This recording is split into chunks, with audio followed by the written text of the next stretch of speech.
The impeachment resolution cleared the Homeland Security Committee in the House. I think it was on Wednesday or Tuesday on a party line vote. The Republicans don't have many votes to spare on this impeachment proceedings. It's going to be a party line vote. Here is Ken Buck, who apparently will be a no impeachment vote. It's good that they're waiting for all the evidence. But nevertheless, this is that kind of thing. Were previously undecided. What led you to decide you will vote no? Well, this is not a high crime or misdemeanor. It's not an impeachable offense. This is a policy difference. Let me, from the outset, say there is a crisis on the border. The law needs to be enforced.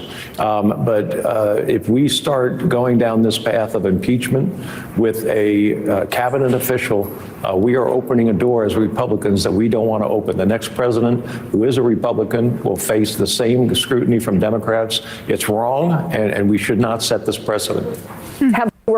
Okay, a couple of things. One, the precedent's been set. That's happened already. Yeah. Even if they get a no vote. Two, there is no crisis on the border.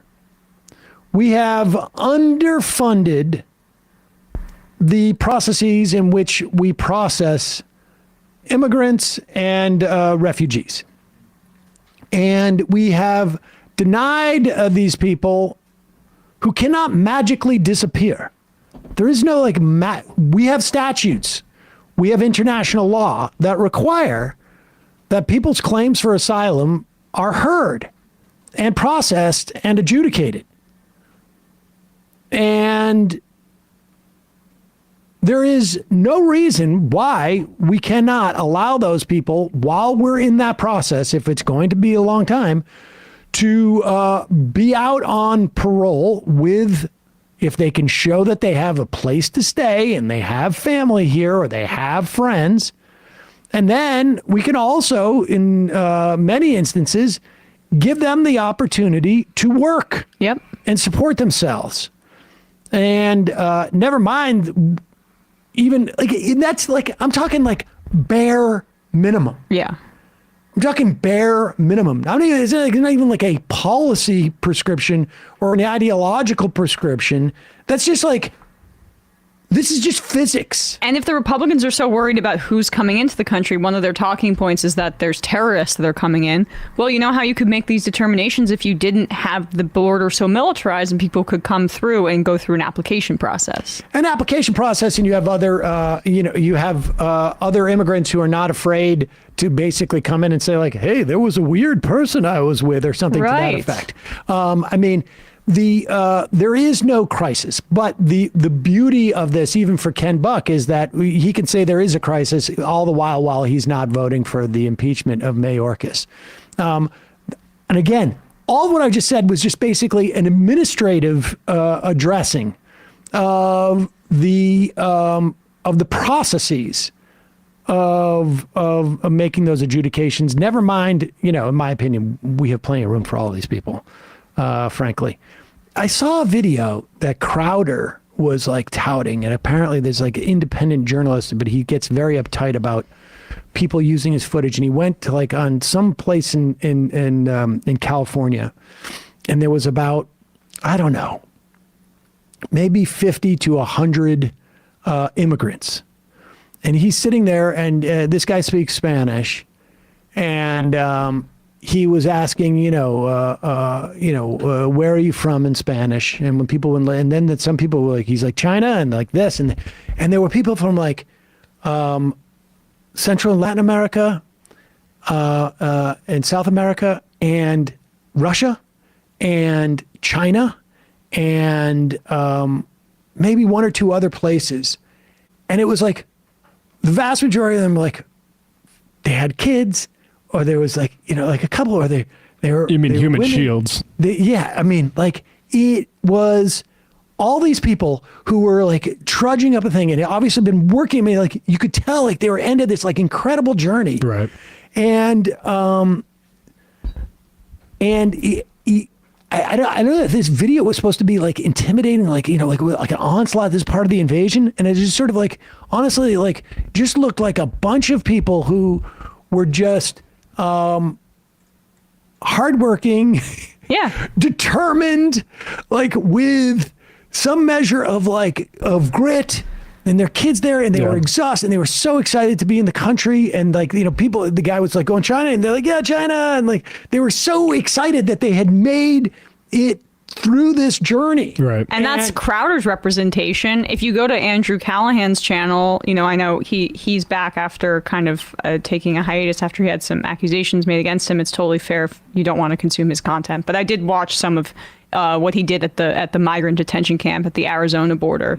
Who's this? Andrew Callahan. We had him on this program before, right? Oh, all gas, no brakes guy. Yeah, all gas, no brakes. Now Channel 5. And he spoke to these migrants, and I was bawling at the end because of the way that he humanizes them and how people are just they're fleeing violence, they're looking for a better life, they have an aunt, they have a cousin, they're wanting to be reunited with their family, and it's kids. And you contrast that with the fascist lie of isn't it like Dave Rubin the other day? Isn't it weird they're only sending these men like it's some sort of military age men invasion? Oh yeah, it's children too, and women. You look at these people and it's pregnant women drowned in the Rio Grande. A pregnant woman drowned in the Rio Grande because of their booby traps with razor wire. And I just want to say, Ken Buck is saying this too because he's not seeking another term, right? And then also, it's interesting because as Denver and as Colorado gets even more blue, because there's a lot of young people moving there, his district is in a Denver suburb. It includes it as well. So these are some of the kind of, I think, changing demographics that are pushing certain Republicans like Buck. I mean, that might have informed his decision not to. Here's Dan Crenshaw, who sort of this is a complete waste, but yeah, I'll do it. Yeah. So while I still have you here, there's a separate move afoot on the part of many in your party to try to impeach Homeland Security Secretary Mayorkas. It might be a Republican-only vote if even the votes are in that House committee, let alone the House itself. What do you think of all of this? Look, I think we're desperate for some action, right? And I think that's what this is about. I think what really needs to happen is we need to win elections and we need to get border policy changes done. That gets to another question about the ongoing negotiations in the Senate that we have yet to see. But look, I'll vote for impeachment because this administration, whether you want to blame on Mayorkas or whether you want to blame the White House, this administration has deliberately violated its oath of office by refusing to execute the laws of the land. And I would point specifically to the paroling authorities that they have. I think they've abused those wildly. And so just for that, you might have grounds for impeachment. All right. Well, wait a second. Is it, as he said at the beginning of the thing, it's just that we can't get anything done, and so we really want to get something done? Or is it that there's actual grounds for impeachment? I think that was a moment where you just sort of see the guy go get caught off guard. Oh yeah, I know this is total BS. We're just doing this because we can't pass anything else. Frankly, we can't pass anything else. And then as he's talking, realizing, oh wait a second, I forgot I'm in the Republican Party. There's grounds for impeachment. Oh, without a doubt. That's how they're talking about it behind the scenes, right? I mean, that's how they're 100% how they're talking about it. They were doing deals about the Mayorkas impeachment, to trade off with certain of the budgetary measures that the totally far right Republicans were pushing for. This is how Mike Johnson stays exactly keeps his job.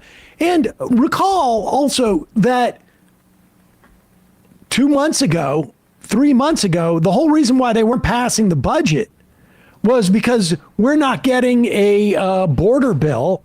And so, and I'm not giving Biden credit for this, Biden goes and gives the Republicans almost exactly what they want, and they won't even bring it to a vote. Yeah.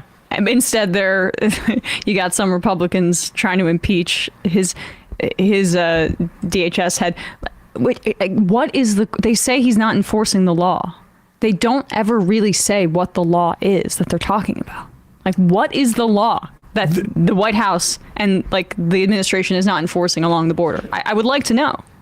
Well, would it's like to changed know. multiple times because at first they were saying he wasn't enforcing existing laws, but then they were saying once the bipartisan immigration legislation was going through the Senate that actually they don't require legislation, that Biden could, by executive order, reinstate a ban on catch and release, reinstate remain in Mexico unilaterally. So the fact that he's not doing that he's not unilaterally closing the border is also a lack of enforcement of policy. But that's your opinion, man. That's your you elect a Republican and he can do those At first things. it was we need border legislation. We need border legislation. We need HR2 specifically. Mike Johnson and those House Republicans specific wish list for immigration legislation. Then it's we don't need legislation. We just need Biden to impose executive orders. And now they're saying there's absolutely nothing that can be done by Biden to actually adjudicate any policy on this. Who was Trump's head of the FTC? What was his name again? FTC. Oh, I mean, whatever. Like, I want to impeach Trump's head of the FTC because he's not doing antitrust.